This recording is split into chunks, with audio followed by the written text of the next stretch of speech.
Mathieu Bock-Côté. Il représente un segment très important de l'opinion publique. Richard Martineau. Tu vis sur quelle planète? La rencontre. Je regarde ça et là, je me dis, mais c'est de la comédie. C'est hallucinant. La rencontre. Bock-Côté, Martineau. Alors Mathieu, la semaine dernière, dans le Devoir, seulement au Devoir, qu'on peut lire ce genre de texte-là, il y avait un texte sur la littérature jeunesse québécoise qui, paraît-il, serait trop blanche. Donc, bien sûr, tu as réagi à ce texte assez surréaliste. Et là, quoi, on tente de te faire passer pour un chantre du suprémacisme blanc, quoi. Alors bon, en évitant de telles formules, heureusement, c'était ce matin sur Radio-Canada.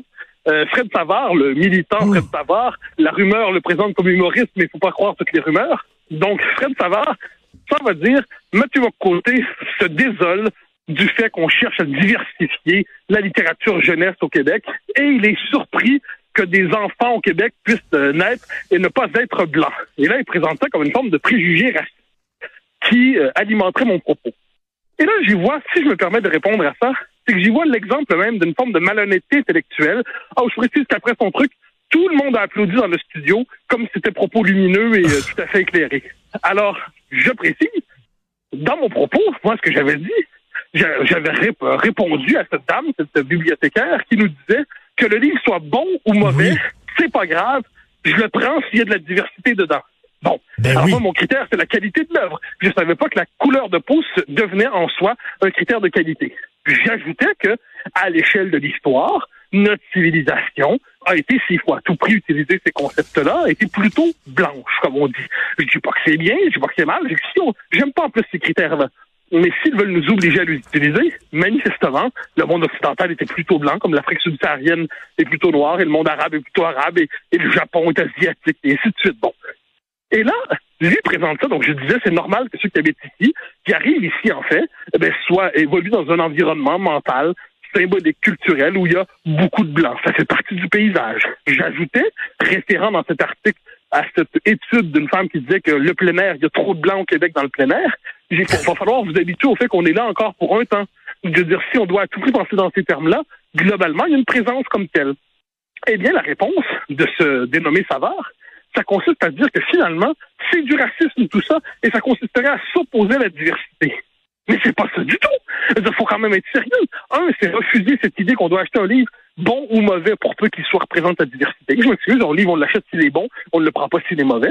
Et puis deuxièmement, rappeler simplement un fait historique, un fait démographique, qui par ailleurs évolue au fil des dernières décennies, mais globalement nos sociétés demeurent, pour reprendre leurs mots, et je m'en désole, mais c'est ainsi plutôt blanche, puis constater qu'il est normal que la plupart des figures de cette culture soient encore, parce que le temps passé, les siècles ont passé plutôt blanches, c'est pas du racisme, c'est une forme de constat. Mais lui, pour avoir des applaudissements faciles, il se fait le devoir de mal lire le texte, de le torturer, pour le dire ainsi, en lui faisant dire autre chose que ce qu'il dit. Ça lui permet d'avoir des applaudissements au micro de Masbourian. Oui, mais il faut quand même nommer de temps en temps la malhonnêteté de ces gens. Ben oui, alors, tu sais, quand on veut tuer son chien, on dit qu'il a la rage, c'est un peu ce qu'il tente de faire avec toi. Et je reviens là-dessus parce que dans le fameux texte sur la littérature trop blanche, je pense que c'est là-dedans où on faisait allusion à un autre texte qui disait qu'il y avait trop de blancs dans les sports de plein air. C'est fou furieux, ça. Oui, ça, c'est un autre texte qui est paru dans la presse. On nous disait qu'il y avait une forme de racisme systémique dans les sports de plein air parce que, ça c'est génial, on nous disait que il y en a, les personnes issues de l'immigration qui vont là se sentent apparemment mal à l'aise parce qu'il y a beaucoup de blancs, parce qu'ils viennent pas faire de sport de plein air et puis il faut être capable de les démocratiser puis les ouvrir à la conscience de la diversité. On aurait pu répondre de manière tout à fait basique que les sports de plein air se font généralement plutôt en région. En région, c'est encore beaucoup des Québécois d'ascendance canadienne-française. C'est pas qu'ils n'aiment pas les gens qui sont issus de l'immigration, c'est simplement que pour l'instant, les nouveaux arrivants s'installent davantage à Montréal qu'à Joliette.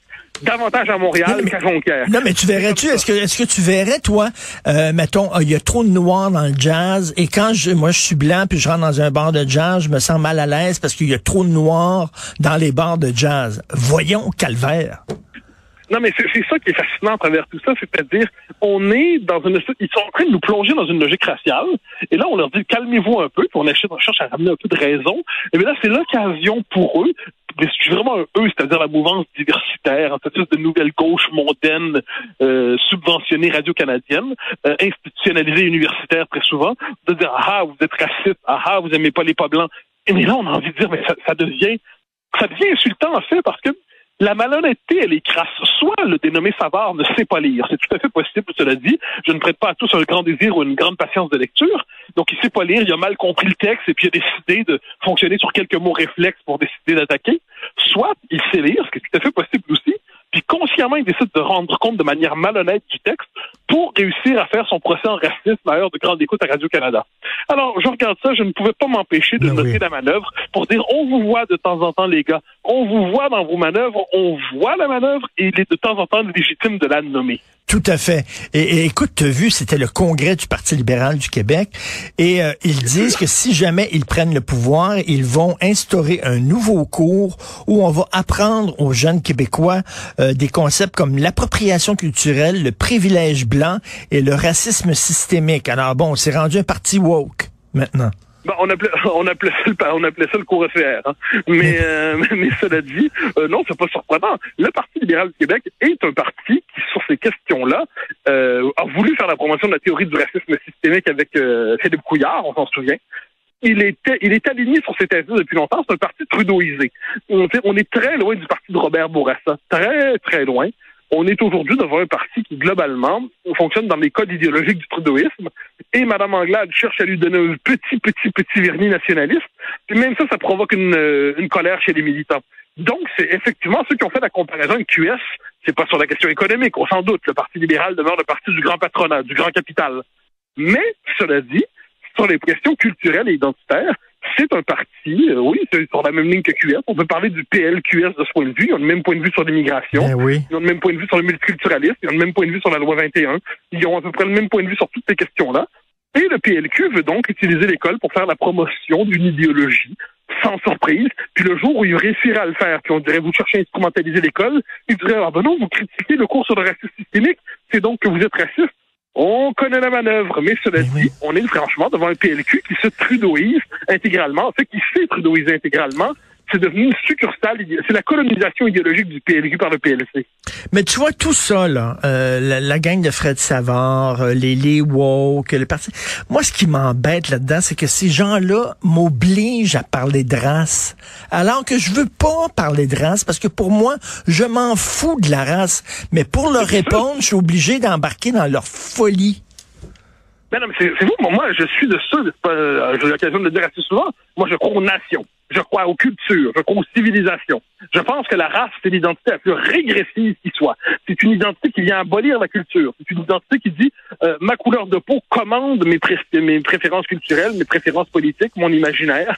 Et là, on a envie de dire un instant, là, l'histoire ne s'est pas écrite à l'encre raciale. Je veux dire, est-ce qu'on en sait, les Norvégiens sont pas des Suédois, les Ukrainiens sont pas des Russes, les Québécois sont pas des Canadiens. Donc, manifestement, le vrai critère discriminant, dans le bon sens du terme, c'est la culture, c'est la nation.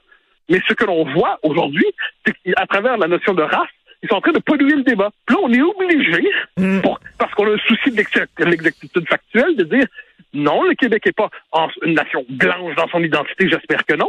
Mais cela dit, on est factuellement une population historiquement blanche, puis ça devrait pas être un scandale de le mentionner. On préférait ne pas avoir à le faire, on préférait avoir à rappeler que des gens peuvent venir de n'importe où et devenir québécois s'ils embrassent la culture québécoise. Mais si vous nous reprochez qu'il y a trop de blancs au Québec, on va être obligé de vous expliquer que, OK, mais à l'échelle de l'histoire, il y a quand même eu des populations. C'était globalement des blancs qui étaient ici, puis c'était insupportable de répondre dans ces termes-là. Mais le simple souci factuel nous oblige à les rappeler à l'ordre factuel.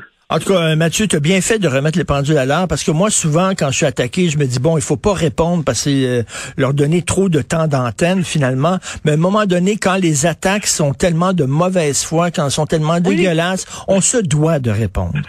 Mais c'est pour ça, moi, normalement, je réponds pas à ces gens-là. Quand un chroniqueur inculte de la presse, d'un demi-lettré sentencieux décide de m'attaquer sur Twitter, Je m'en fiche un peu, ça fait partie du jeu. Ils sont pas très intelligents d'ailleurs, ceux qui font ça normalement.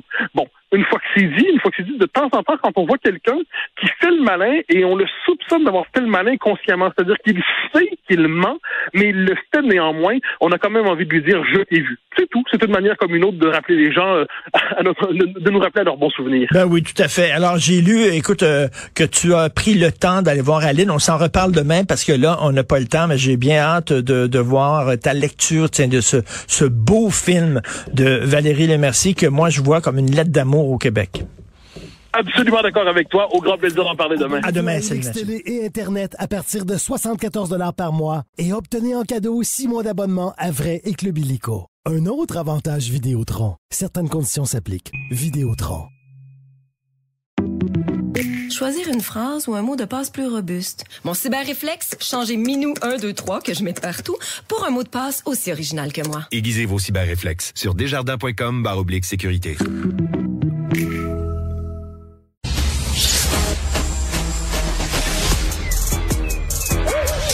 Mathieu Bock-Côté. Il représente un segment très important de l'opinion publique.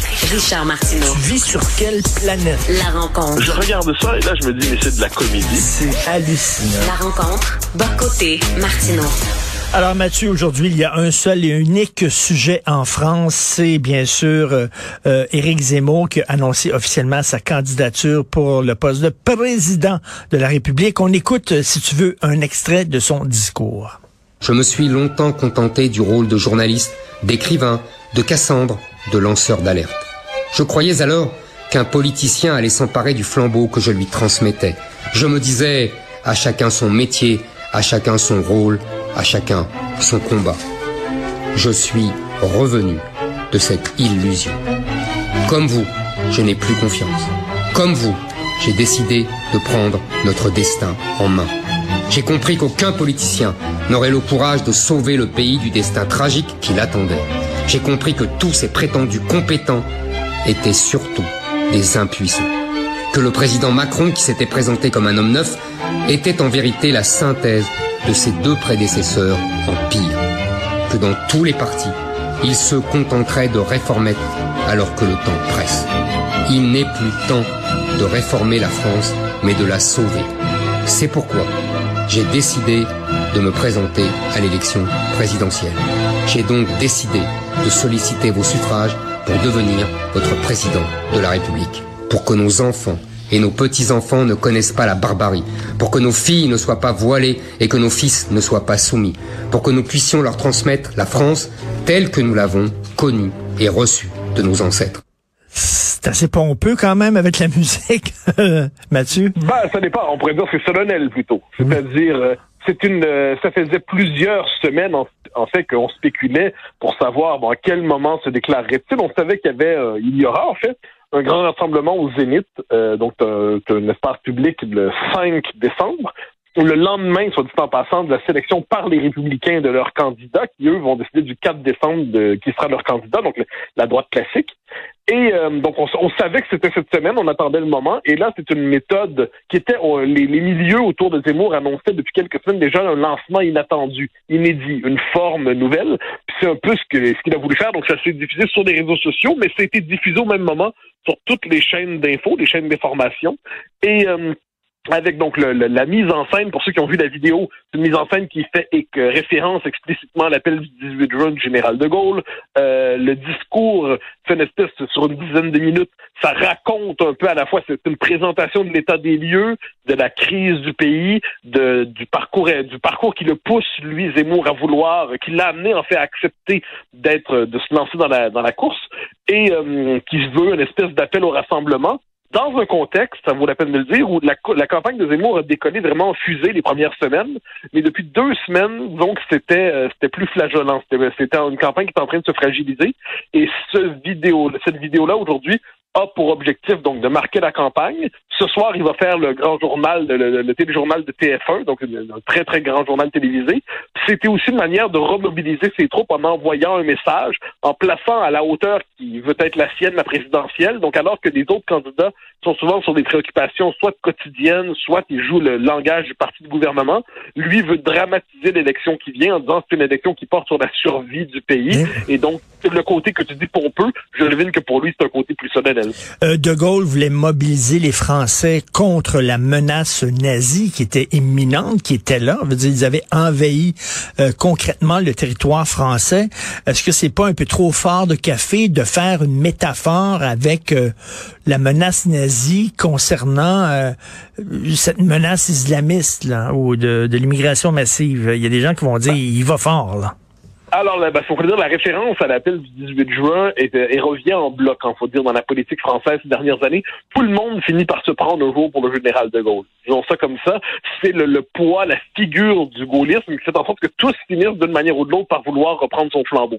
Une fois que c'est dit, quand on comprend quand on voit comment Zemmour se perçoit lui-même, quand on voit la logique de son discours, on n'est pas obligé d'y adhérer ensuite, c'est une toute autre question, mais dans son esprit, la question qui se pose, c'est pas le type de menace, c'est ce qu'il dit, c'est la France est en danger de mort. Donc la France est en danger de disparition.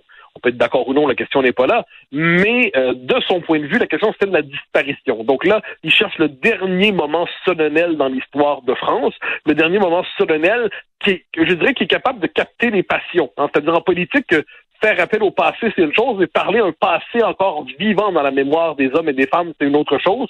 Puis probablement que le récit gaulliste, l'épopée gaulliste, est un des derniers grands récits qui parle d'une manière ou de l'autre aux cordes sensibles des Français. Puis c'est comme ça que je comprends son appel. Tout en évidemment évitant toute forme de recoupement historique entre une situation et l'autre.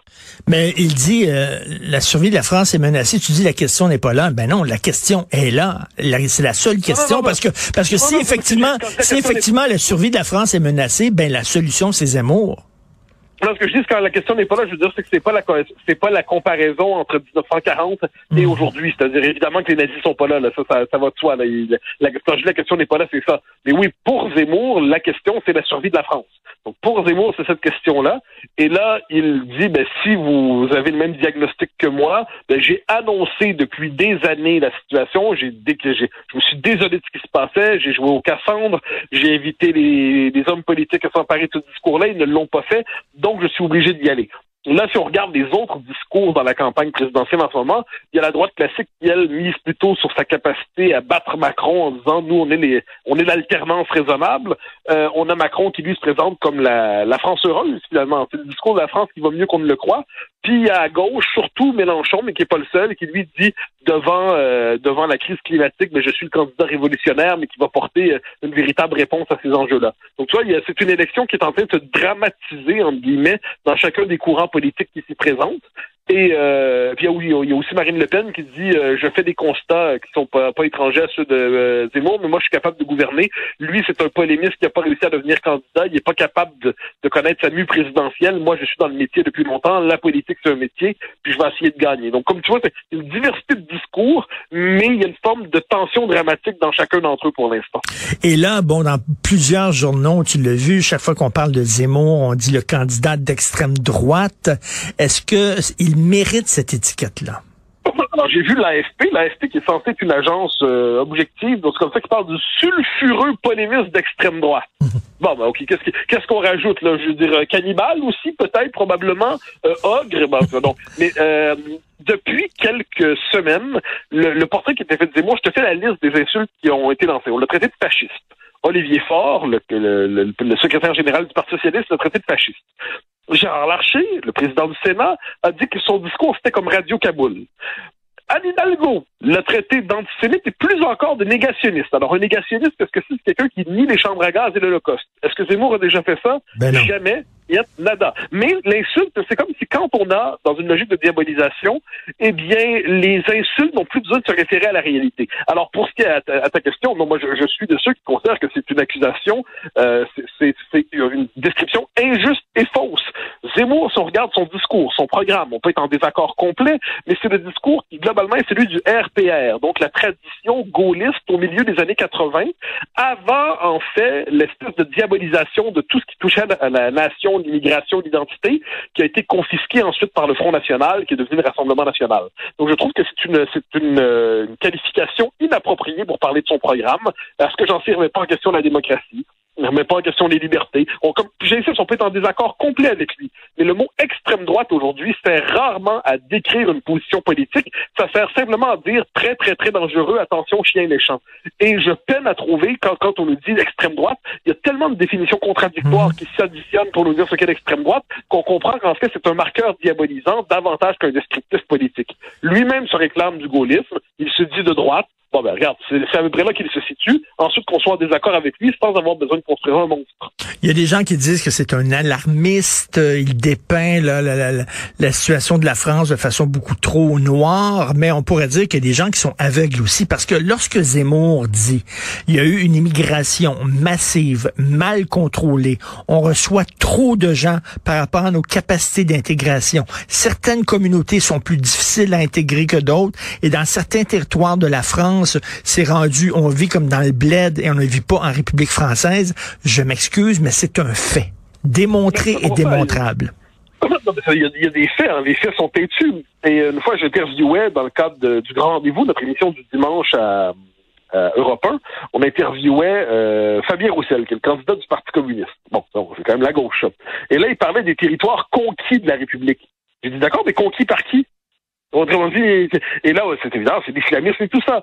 Donc non, le constat de l'échec de l'immigration en France, de l'échec de l'immigration massive, l'échec de l'intégration, il est général. Sauf Jean-Luc Mélenchon, qui parle de créolisation de l'identité française, et qui dit que finalement, oui, il y a une immigration massive, mais c'est pour le mieux et elle transforme la France de manière féconde. Bon.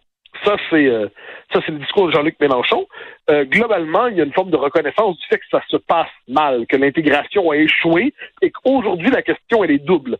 C'est d'un côté, maîtriser l'immigration vraiment, c'est-à-dire reprendre le contrôle politique sur ça, et ensuite, c'est comment assimiler, parce qu'en France, la doctrine, c'est l'assimilation, comment assimiler, donc transformer en français ceux qui sont français juridiquement, mais qui ne le sont pas culturellement.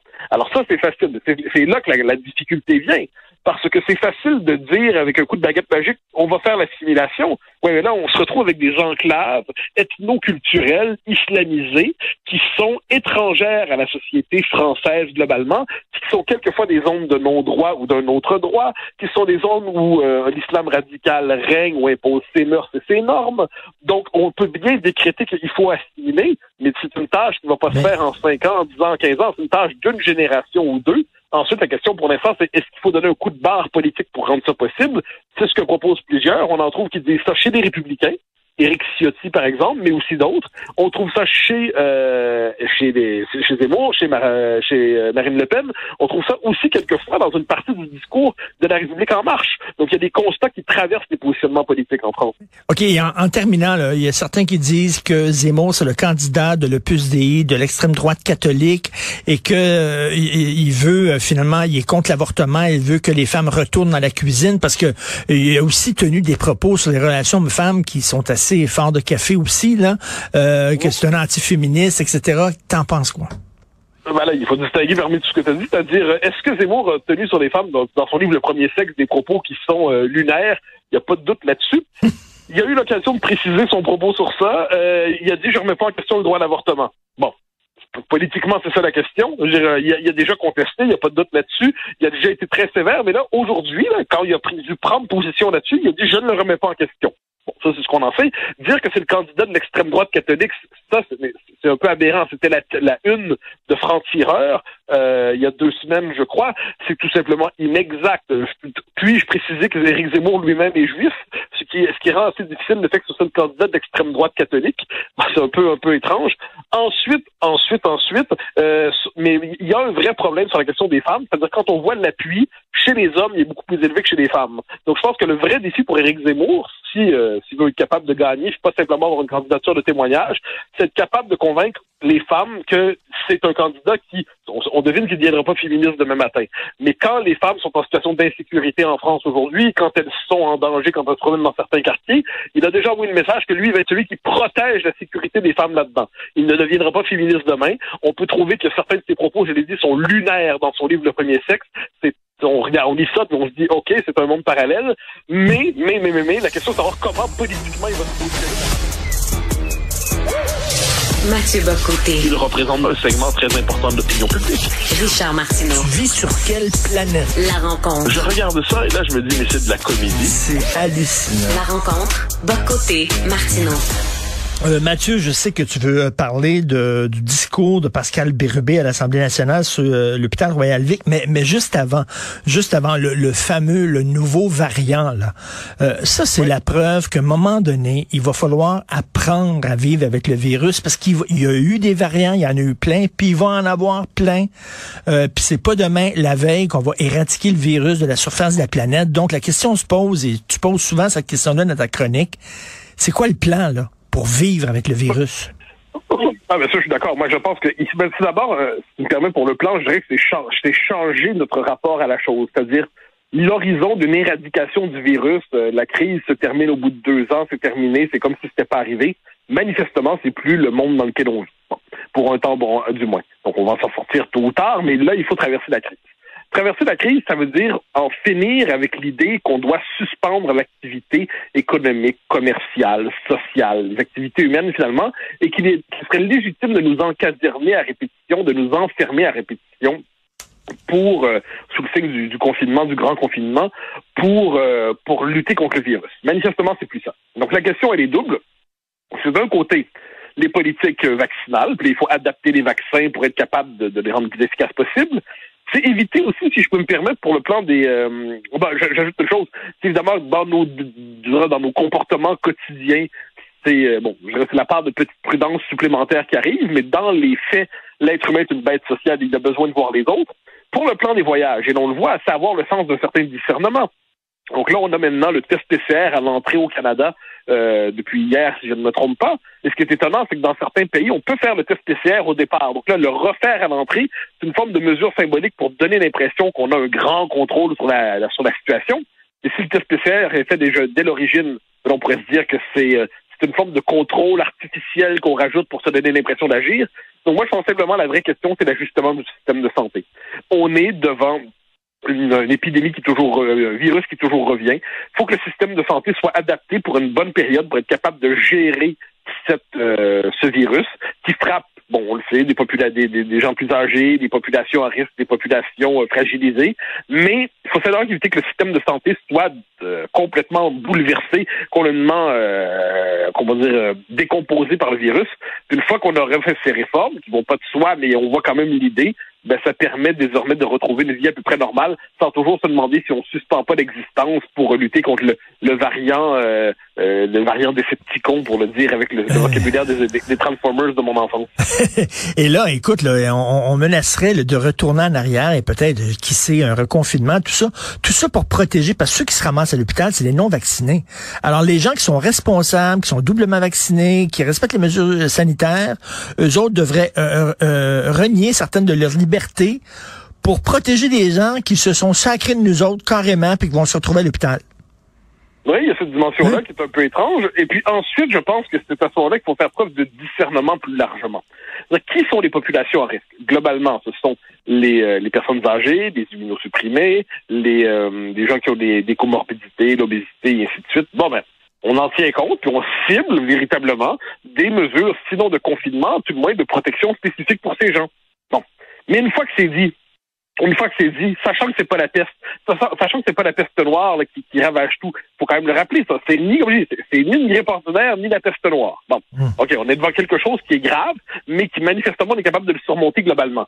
Mais il faut avoir ça à l'esprit. C'est pour ça que j'appelle ça le changement psychologique par rapport à la COVID. Il faut plus accepter que la COVID soit la trame de fond de notre existence collective. Et il faut censurer mentalement la possibilité du confinement. Il ne faut plus considérer que c'est un geste normal et légitime de la part des gouvernements que de suspendre étendre l'activité sociale que de traiter des relations d'amitié, des relations familiales, des relations amoureuses comme des relations sociales non essentielles.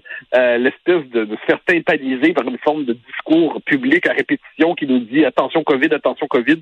Il faut accepter psychologiquement l'idée que la COVID, elle est là désormais. Et si le système est adapté pour être capable de la gérer, de gérer les malades spécifiques de la COVID qui vont se retrouver dans le système de santé, mais ensuite la vie se poursuit tout simplement. Mathieu, est-ce que tu es jaloux de la Barbade?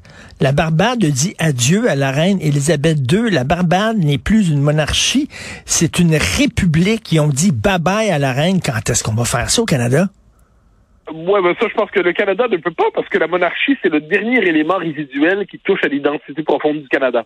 C'est-à-dire, le Canada est un pays qui s'est constitué sur le refus de la République.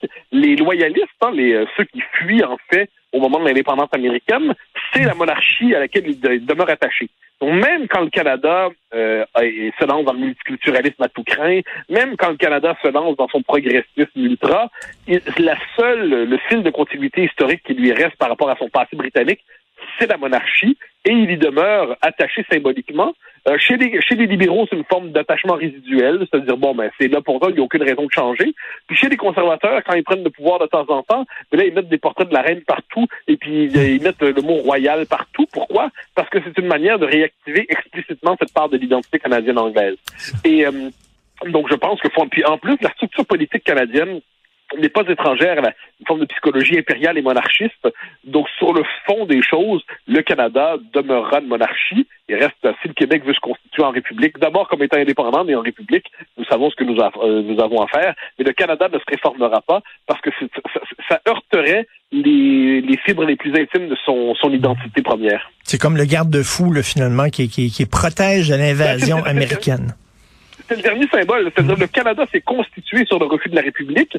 Il s'est constitué sur cette espèce d'idée qu'il n'est pas les États-Unis. Puis au fil de l'histoire, la monarchie britannique demeure une forme de comme je dis, c'est plus comme au moment de la Première Guerre ou de la Deuxième Guerre, où les Canadiens anglais étaient heureux d'être appelons ça les plus fidèles serviteurs de l'Empire. Le patriotisme canadien-anglais est un patriotisme impérial au moment de la Première Guerre et de la Deuxième Guerre. La fierté du Canada anglais, c'est de dire, nous, on est les premiers fidèles à défendre la couronne. Bon, on n'en est plus là. À partir des années 50, l'identité canadienne s'est transformée. Et puis, une fois l'Angleterre cessant de se définir comme un empire de manière classique, eh bien, les colonies ont dû se réinventer intellectuellement, ou les dominions ont dû se réinventer intellectuellement. Les pays nés de la Grande-Bretagne ont dû se réinventer intellectuellement. Et puis, qu'est-ce que ça fait au Canada? Ben, c'est une espèce d'histoire identitaire qui commence où mais qu'est-ce qu'on fait? C'est le livre de George Grant, Lament for a Nation. C'est cette idée, est-ce qu'on va se réinventer comme peuple selon les deux peuples fondateurs? C'est cette espèce de fenêtre historique des années 60 à 90 où on cherche à institutionnaliser les deux peuples fondateurs, mais finalement, ça va être laissé de côté et le Canada va se réinventer comme utopie multiculturaliste. Donc ça, c'est l'utopie progressiste. C'est ça le Canada aujourd'hui, mais le seul point de continuité qu'il ramène à l'origine de son histoire, même s'il en est plus ou moins conscient, c'est ce rapport à la monarchie. Donc voilà pourquoi, de ce point de vue, je n'ai pas trop d'illusions. Tout à fait vrai. Alors, Pascal Bérubé, hier, en Chambre, parlait de l'hôpital Royal-Vic, et tu veux revenir là-dessus? Oui, c'est important, parce que là, avec Bérubé, on a un député qui, dans la tradition, appelons ça, des grands députés nationalistes. Là, on peut penser à René Chaloux, dans les temps lointains, mais qui a joué un rôle dans l'adoption du drapeau. On peut penser à Yves Michaud et tous ceux qui sont liés dans ce qu'on appelait l'opposition circonstancielle à la fin des années 60, quand il y a eu le Bill 63 du gouvernement Bertrand, qui consacrait le libre choix au niveau scolaire. Donc, devant la crise de la Saint-Léonard, le gouvernement Bertrand dit il faut le principe du libre choix comme au cégep, mais au secondaire et aujourd'hui et au primaire. Eh bien, on avait à cette époque-là l'opposition circonstancielle. Jérôme Proulx, Mario Beaulieu, de mémoire, je me trompe pas, mais pas le Mario Beaulieu d'aujourd'hui, René Lévesque et Yves Michaud. Et puis j'en oublie peut-être un. Mais quoi qu'il en soit, il s'était mobilisé et pour dire là c'est une politique qui est infidèle, qui trahit les intérêts nationaux du Québec, qui trahit notre identité collective. Et c'était là, en ce moment, à l'Assemblée nationale, devant l'espèce de capitulation gênante de la CAQ qui donne le Royal-Vic à McGill, qui consacre donc l'infrastructure pour permettre une hégémonie anglophone définitive sur le centre-ville, eh bien, Bérubé a fait quelques discours ces derniers temps, celui sur Michael Rousseau, mais hier directement sur le Royal Vic, qui était d'une clarté. Puis ça nous rappelle l'importance d'avoir, je ne dirais pas simplement des nationalistes en parole, mais des vrais nationalistes, qui sont aussi des indépendantistes à l'Assemblée nationale, pour rappeler une définition non pas strictement provinciale et rhétorique du nationalisme, une définition exigeante pour dire si on veut que Montréal ne soit pas que Montréal demeure une métropole francophone, il faut agir en conséquence. Alors que pour la CAQ, j'ai l'impression que dans leur esprit, finalement, Montréal s'est perdu. Montréal s'est oublié. Montréal, on mène plus la bataille. Montréal, c'est maintenant la capitale du Québec français, ça va être Québec plutôt que Montréal. Une forme de déplacement historique. Il faut, on capitule. Bérubé, qui fait un remarquable discours qu'on peut trouver sur YouTube, qu'on trouve sur sa page Twitter, son compte Twitter. C'est un discours remarquable qui situe la question linguistique à bonne hauteur. Il y a des références à l'histoire qui comptent. Il montre comment c'est la logique de la conquête qui se perpétue à travers ça. Comment cette décision-là de la CAQ va radicaliser le statut de langue de prestige de l'anglais au centre-ville de Montréal.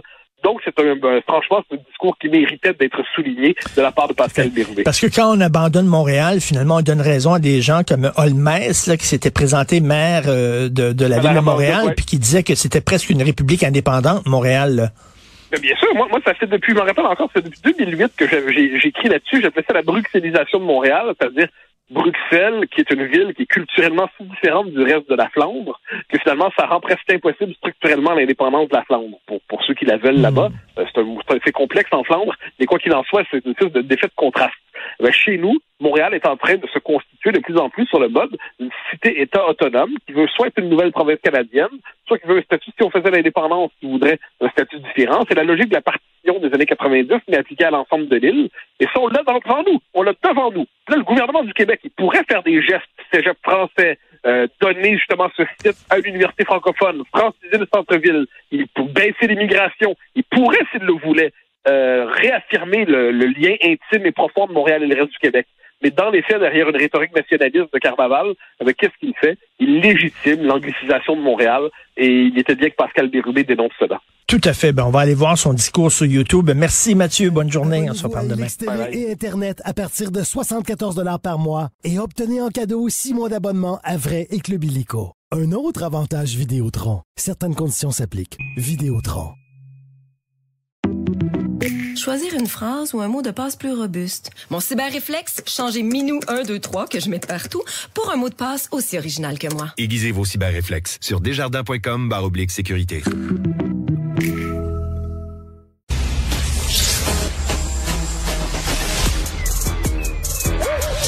Mathieu Bock-Côté. Il représente un segment très important de l'opinion publique.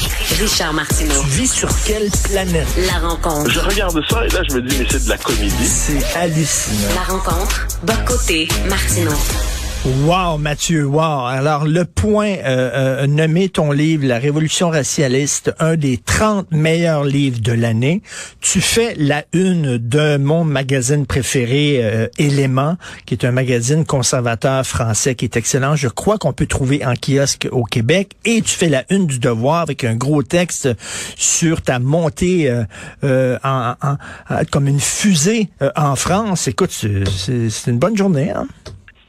Oui, mais moi je me contente de faire mon travail dans les circonstances. Il y a des bonnes journées et des mauvaises. Il y a des bons portraits et des mauvais. Il y a des gens qui nous sont sympathiques et d'autres qui ne le sont pas. L'essentiel, c'est de faire son boulot. De temps en temps, ça donne des bons résultats. De l'autre, on traverse les tempêtes.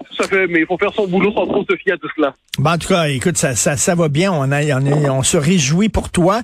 Le comité diversité de la Commission européenne a publié un petit livret en disant à ses membres, dans vos communications écrites ou verbales, vous devez éviter certains mots. Par exemple, le mot citoyen, ça a l'air, lorsqu'on dit citoyen, ça fait de la peine aux immigrants et aux apatrides. Ça a l'air qu'il faut pas dire non plus homosexuel parce que c'est un colibet qui est utilisé par les anti-gays. Bref, on écoute un extrait d'un discours là qui a été prononcé sur cette question. On écoute ça. La commissaire européenne à l'égalité, Madame Dalli, a lancé un guide interne pour la communication inclusive. Je passe sur son langage genré pour retenir sa dernière initiative, ne plus utiliser les mots Noël et les prénoms chrétiens, qui feraient trop référence à la culture occidentale. Il faudrait les remplacer par des mots neutres et des prénoms reflétant la diversité.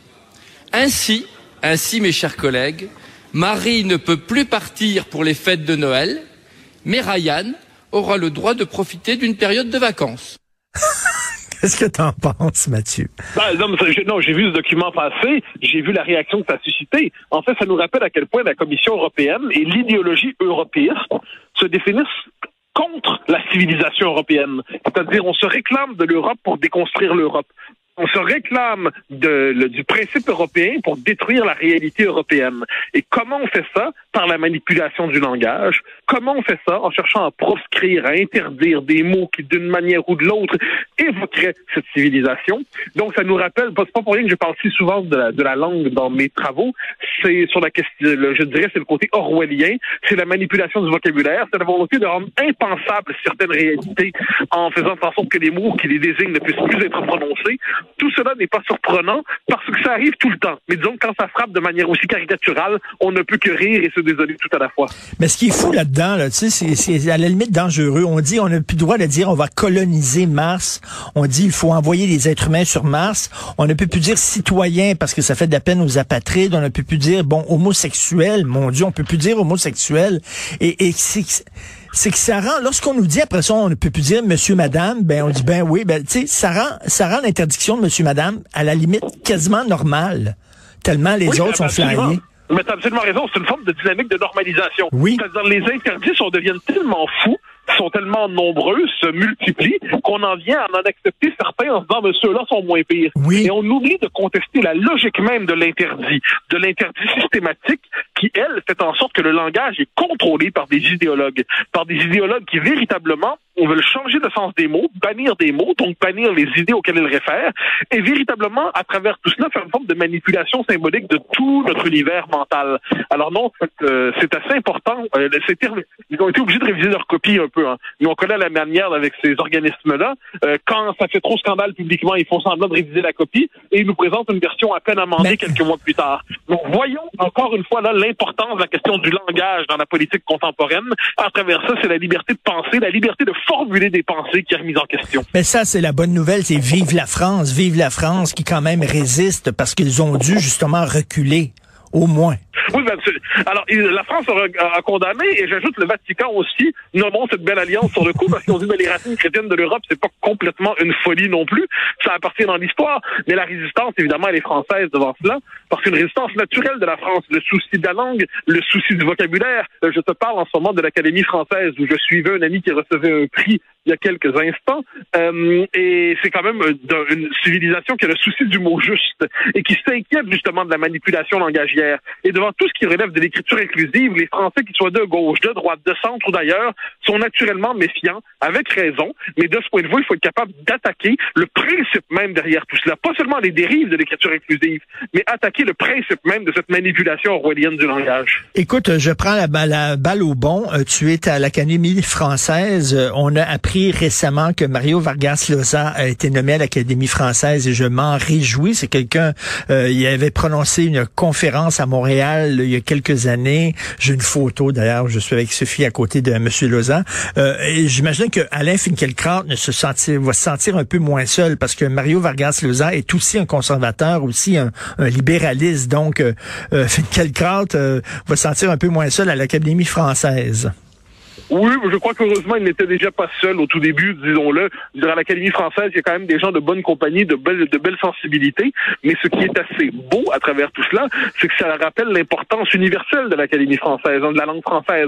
C'est-à-dire, elle demeure, la langue française, cette institution qu'est l'Académie, ça demeure un lieu de projection des ambitions littéraires les plus nobles, des vocations littéraires les plus nobles. Et tous ceux qui snobent l'Académie française devraient rappeler son importance fondamentale sur le plan culturel pour la langue française à laquelle que nous avons le bonheur de parler.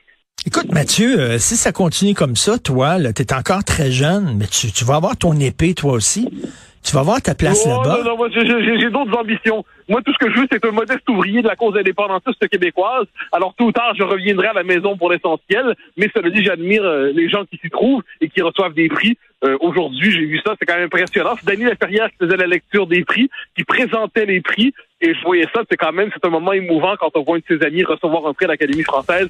Ça me touche, ça m'émeut. Et dans le texte du Devoir aujourd'hui, là, j'ai commencé mon émission comme ça, là, parce qu'on cite une journaliste française, Emmanuelle Walter, qui dit que t'es monomaniaque, que tu ne fais que parler d'immigration. Je dis, elle devrait nous écouter à Cube Radio, parce que je m'excuse, Mathieu ne fait pas que parler de ça. Totalement faux. Oui, franchement, Emmanuel Walter, c'est pas très sérieux non plus. C'est le site Arrêt sur Image, qui est un site de la gauche radicale. Emmanuel Walter, qui est proche de Marc Fortier, qui est celui qui a consacré l'espèce d'ouvrage, de pseudo-ouvrage qui est censé parler de mes travaux. C'est pas, Baillargeon a été chercher une figure critique, qui a trouvé la plus critique disponible. Cette femme-là, manifestement, n'est pas très familière avec mes travaux. Ça me dérange pas trop, cela dit. Avoir des adversaires, ça fait partie de la vie publique. Hélas, ce coup-là, j'ai pas eu la plus intéressante de parmi les adversaires possibles. Merci beaucoup, Mathieu. Excellente journée et profite de ton succès. On se reparle demain. Bye. Bonne journée. Bye. Salut. Alors, c'est tout le temps qu'il me reste déjà. Alors, merci à mon équipe Choc de recherche. Donc, Florence Lamoureux, Florence Dastou, les deux Florence. Merci à Maude Boutet. Il y a Luc Fortin qui nous a donné aussi un coup de main. Merci beaucoup à la régie, à la réalisation, Charlie Marchand. C'est Benoît qui prend la relève. Vous le savez qu'à midi, il y a notre conversation, notre discussion, Benoît et moi. On se reparle demain 8h. Passez une excellente journée. Et Internet à partir de 74 $ par mois et obtenez en cadeau 6 mois d'abonnement à Vrai et Club Illico. Un autre avantage Vidéotron. Certaines conditions s'appliquent. Vidéotron. Choisir une phrase ou un mot de passe plus robuste. Mon cyberréflexe, changer Minou 1, 2, 3 que je mets partout pour un mot de passe aussi original que moi. Aiguisez vos cyberréflexes sur desjardins.com/sécurité.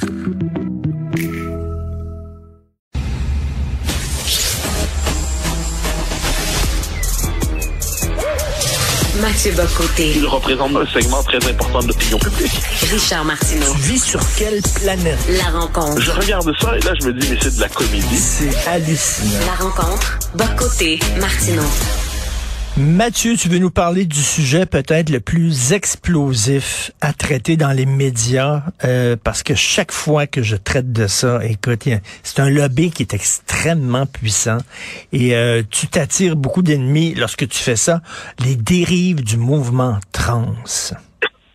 Oui, alors, tu as tout à fait raison de dire que c'est le sujet délicat de l'heure, parce que toute remise en question de certaines propositions politiques ou anthropologiques portée, non pas par les trans en général, mais une certaine frange radicale de la mouvance qui prétend parler au nom des trans, mais il n'est plus possible de discuter certaines de ces propositions-là.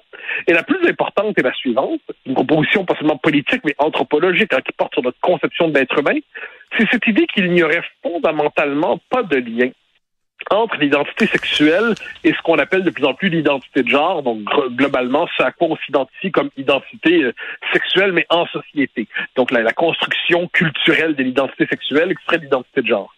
Alors, il y a une chose qu'il faut rappeler, c'est que le sexe n'est pas... Il y a une formule qui revient souvent dans cette mouvance, on parle du sexe assigné à la naissance. Non, le sexe n'est pas assigné à la naissance, il est reconnu à la naissance. C'est-à-dire que ce n'est pas un système hétéropatriarcal autoritaire qui fixerait de manière arbitraire, selon des codes idéologiques précis, le sexe d'un enfant ou d'un autre. C'est un fait de nature qui est par ailleurs culturalisé ensuite dans la définition du masculin et du féminin, mais mâle ou femelle, homme ou femme, c'est un fait de base. Ensuite, on va nous dire, oui, il y a des exceptions. Mais absolument, il y a des exceptions. Puis je pense que le génie de nos sociétés libérales, de nos sociétés qui sont ouvertes, de nos sociétés qui tiennent compte justement des situations marginales, c'est d'ouvrir la porte, en fait, de tendre la main aux gens qui sont dans des situations où ils sont peu nombreux, convenons-en, ils se sentent étrangers à leur identité sexuelle. Et là, ces gens-là nous disent, on a des droits. Mais parfait, il n'y a pas de souci avec ça. Nos sociétés seront capables d'accommoder ces revendications. Mais est-ce qu'on peut faire de cette exception la norme pour penser l'identité sexuelle en disant qu'entre le sexe et le genre, il n'y a aucun lien, que le sexe est une pure construction intellectuelle ou sans aucun lien avec la biologie? Bien sûr que non. Quelques exemples. On va parler par exemple des sports, par exemple. Est-ce qu'une personne qui s'auto-identifie à un autre sexe que le sien, par exemple un homme qui s'identifierait femme, peut participer sans contrainte aucune, sans limite aucune, aux compétitions sportives féminines? Le simple fait qu'on ne puisse pas poser la question aujourd'hui devrait nous inquiéter. Le fait que certaines personnes, des hommes, puissent, mais qui s'identifient comme femmes, donc des gens qui s'identifient à un autre sexe que le leur, nous disent, je veux donc être en prison pour femmes plutôt que prison pour hommes, est-ce qu'on est en droit de nous poser quelques questions par rapport à ça? Sur un autre registre, mais qui est tout aussi important, je crois, les documents administratifs de l'État. Qu'on soit identifié comme ça, c'est un peu partout comme ça en Occident, être homme ou femme, c'était sur les documents administratifs. Est-ce que c'est vraiment une bonne idée de biffer la référence au masculin, au féminin, au nom, encore une fois, je le dis, de revendications qui sont très, très, très minoritaires, mais qui trouvent un très grand écho médiatique dans le capitalisme d'aujourd'hui. Donc, est-ce que c'est faire outrance et violence aux personnes trans que de rappeler que leur situation est tout à fait respectable, mais elle ne saurait servir de principe de référence pour définir l'identité sexuelle dans nos sociétés. Peut-on rappeler que dans nos sociétés, dans toutes nos sociétés, il y a toujours eu un pôle masculin et un féminin. Et si la définition du masculin et du féminin varie selon les époques et les sociétés, il y a toujours un pôle masculin et féminin, parce qu'ils ne sont pas purement arbitraires, ils sont inscrits dans la nature des choses, dans la nature humaine. Et dernière chose, quand on nous dit qu'on ne doit plus dire femme, mais quand on dit par exemple que des hommes ou des femmes ont une vulve, des hommes ou des femmes ont un pénis, des hommes ou des femmes ont un utérus, est-ce que c'est faire violence aux personnes trans que de dire un instant, on a quand même en droit de ne pas modifier le langage de manière orwellienne? Est-ce qu'on peut simplement rappeler que ces choses-là, ces attributs sont des attributs inscrits dans la nature? Ça ne veut pas dire qu'il n'y a pas des exceptions auxquelles on est prêt à tendre la main encore une fois, mais est-ce qu'on doit abolir jusqu'à la référence à la biologie pour satisfaire certaines revendications idéologiques? De tout ce que je viens de dire, j'ai l'impression d'avoir des choses très modérées. Je sais pourtant, hélas, que ce sera compris par certains comme des propos scandaleux. Écoute, nier la biologie, c'est comme nier que la Terre est ronde. C'est la même chose. Un homme qui décide, il ne passe pas sous le bistouri, il ne suit aucun traitement hormonal, mais il décide qu'il est une femme entre les deux oreilles, il porte des robes, correct, il y a rien qui nous empêche de porter des robes. Ça, ce sont des coutumes culturelles, on comprend. Bon, il porte des robes, des talons hauts, etc. Mais ce n'est pas une femme, c'est un homme qui s'habille en femme, c'est un homme qui se comporte comme une femme, mais c'est un homme. Est-ce qu'on peut le dire? Manifestement pas. Il y a derrière ça, je dirais, sur le plan philosophique, là, je veux pas avoir l'air d'utiliser de jargon, mais ce qu'on pourrait appeler une sacralisation du ressenti ou de la subjectivité. C'est-à-dire comment je me sens, je suis. Et ça, donc comme si le monde objectif, extérieur à la volonté, extérieur à la subjectivité, n'existait plus. Tel que je me ressens, tel que je m'imagine, je suis. Ma volonté est toute puissante. Or, je pense que ça, c'est inscrit dans l'histoire de la modernité. On pourrait y voir une tendance de la modernité, d'ailleurs, c'est-à-dire qui tend à sacraliser le ressenti et la subjectivité. Mais il y a une objectivité du monde. Il y a une objectivité du monde, quoi qu'on en dise. Et ce que j'essaie de comprendre, c'est à quel moment, pour certains militants, c'est faire offense à leur situation, à la situation des gens dont ils prétendent parler. Quel moment c'est leur faire offense que de dire oui, votre réalité, on en tiendra compte, mais elle ne vient pas invalider l'expérience générale de l'espèce, de l'humanité, de nos sociétés, et ainsi de suite. Et pour moi, cette question-là, elle est importante parce qu'elle représente le point d'aboutissement de cette tentation dans nos sociétés de renverser la marge et la norme. C'est-à-dire la norme doit devenir marginale ou même pathologique et la marge doit devenir la nouvelle norme à partir de laquelle repenser l'ensemble des rapports sociaux. Donc, et tout ça a des conséquences dans l'éducation, tout ça a des conséquences dans notre vie en société, dans notre vie culturelle. Donc, voyant tout cela, j'ai l'impression que on marche sur des œufs, là. On essaie de dire les choses très poliment, très pondérément, en tenant compte de la sensibilité de chacun, mais on devrait être en droit de rappeler, par exemple, que la biologie n'est pas un arbitraire. Mais ça fait penser, en Union soviétique, quand on a voulu que la génétique se plie aux exigences du marxisme-léninisme, et qu'on a l'impression que quelquefois on voudrait que la biologie se plie aux exigences aujourd'hui de la théorie du genre. Est-ce que c'est un problème de dire que ça va pas? Et prenons le cas scandaleux de J.K. Rowling. J.K. Rowling, une femme importante qui a donné à des millions d'enfants le goût de lire des gros livres. Alors, elle était une idole, une icône. Du jour au lendemain, elle est devenue pestiférée. Pourquoi? Parce qu'elle a lu dans un texte « People who menstruate », les gens qui ont des menstruations, et elle a dit, moi, à mon époque, on appelle ça des femmes, parce que il y a aucun homme qui a des menstruations, qu'on se le dise, Tabouère, qu'on se le dise, les hommes ne sont pas menstruées. C'est des femmes qui sont menstruées. Pour avoir dit ça, elle a perdu son éditeur, elle a été des conférences annulées. On célèbre les 20 ans d'Harry Potter et quelque chose comme ça. Elle n'a pas été invitée à la cérémonie. Elle n'a pas été invitée à son propre anniversaire. C'est quand même fascinant. Et pour moi, le cas de J.K. Rowling est fascinant parce que là, on est devant une figure forte du milieu culturel. Eh bien, tous les gens de son équipe, les acteurs qui étaient avec elle, se sont désolidarisés d'elle. Elle n'a pas été invitée à célébrer donc les 20 ans des films tirés de son œuvre.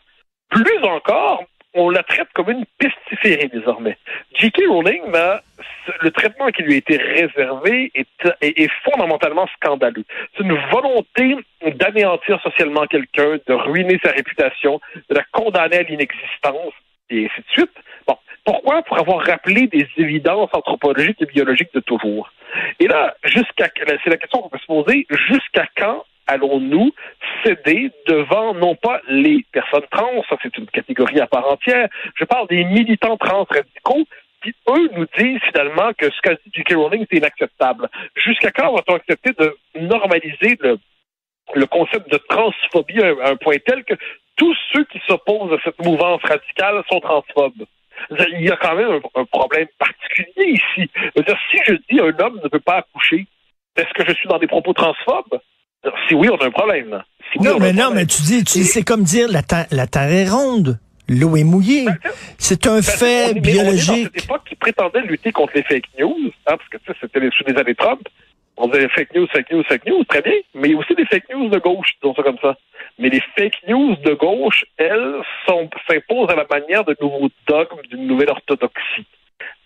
Tout ça est intenable. Et je crois que notre société ne ferait pas violence aux minorités en reconnaissant simplement l'existence d'une réalité qui dépasse justement la sensibilité des uns et des autres. Aujourd'hui, dans Le Devoir, dans sa chronique, Christian Rioux parle de ce projet de loi au Québec pour la gestation pour autrui. Alors, un projet de loi de 116 pages et on écrit dans le projet de loi la mère ou la personne qui a accouché.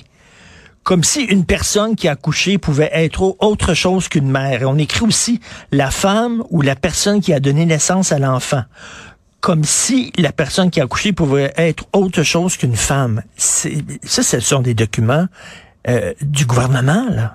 Ben oui, et voilà. Et là, c'est à ce moment-là qu'on nous dit toujours, quand on parle de ça, vous parlez de minorité, de minorité de... Non, ce sont des minorités radicales, mais qui parviennent à imposer leur agenda au gouvernement. Leurs concepts idéologiques sont normalisés administrativement à vitesse grand V. Et c'est comme une forme d'emballement conceptuel, juridique et administratif qui fait en sorte que de tels concepts aujourd'hui, dès qu'ils sont formulés, en viennent presque à se transformer dans le droit, s'implanter dans le droit très rapidement. Bon. Et là, c'est pour ça que je reviens sur la question de base. Tendre la main à une réalité nouvelle, ou à tout le moins perçue comme nouvelle, et que nos sociétés cherchent à l'accommoder, bien sûr, ça va tourner des sociétés libérales. Abolir le système normatif dans une forme de déconstruction, qui n'était pas un système normatif arbitraire, mais ancré dans la nature humaine, puis véritablement renverser notre conception de l'identité. Donc maintenant, la fluidité identitaire, le non-binaire deviennent la nouvelle norme. Et puis, le masculin et le féminin sont désormais des catégories pathologiques et réactionnaires, sous le signe du préjugé et de la discrimination. Au point où, par exemple, la Commission européenne, on en parlait hier dans son guide du langage inclusif, nous dit que père et mère sont des catégories qui sont discriminatoires et qui relèvent de l'univers hétéropatriarcal genré. À quel moment, devant tout ça, on a le droit de dire c'est assez, là? C'est assez. Faut se calmer. Bon, mais dire c'est assez, encore une fois, vivant sous la menace de commissaires politiques qui nous collent des phobies ou des accusations de racisme ou d'extrême droite dès qu'on remet en question le dogme diversitaire, eh bien, la plupart préfèrent finalement dire OK, c'est bon, je rase les murs, je ne dis plus rien, plutôt que de dire c'est assez. Mais de plus en plus, il y a des féministes qui se lèvent, là, parce que je m'excuse, si un homme qui se dit femme entre les deux oreilles peut participer à des compétitions sportives féminines, il n'y a plus aucune femme qui va gagner des médailles. Aucune. Ce qui est paradoxal, c'est que là, on nous parlait, par exemple, pendant des années de parité. Bon. À partir du moment où le sexe est l'identité de genre relève de l'autodéclaration, de l'autodétermination, OK, mais la parité tient plus, parce que la parité est un référent biologique. Ben oui. Minimalement, ça veut dire qu'il y a des hommes et des femmes. Donc, il y a plein de conséquences qu'on n'a pas vues là-dedans. C'est une querelle, tu as tout à fait raison, qui traverse le mouvement féministe, mais il ne devrait pas être interdit à ceux qui n'appartiennent pas à ce mouvement de pouvoir s'en mêler aussi. Je connais dans ce mouvement, plein de gens qui sont mal à l'aise avec ça, mais qui, encore une fois, considèrent que publiquement, le prix est trop cher à payer pour s'y opposer, ou à tout le moins pour émettre quelques réserves. Rappelons, ça nous en dit beaucoup sur l'environnement idéologique dans lequel nous vivons aujourd'hui. Écoute, je le dis toujours, mais quelle époque vraiment assez particulière. Bon week-end, et d'ailleurs, rapidement, à ton émission de CNews demain, qui tu reçois? Jean-Michel Delaconté, qui a écrit un livre, Les hommes et les femmes, où il revient justement sur ces questions, et plus largement des concepts comme culture du viol et puis plus largement sur la différence du masculin et du féminin. Un livre qui est apparu chez Fayard, très beau livre, et donc je l'interviewe demain en deuxième partie. Bon, on va pouvoir voir bien sûr cette émission-là sur ta page Facebook personnelle. Merci, bon week-end et bonne émission demain. Mathieu, salut.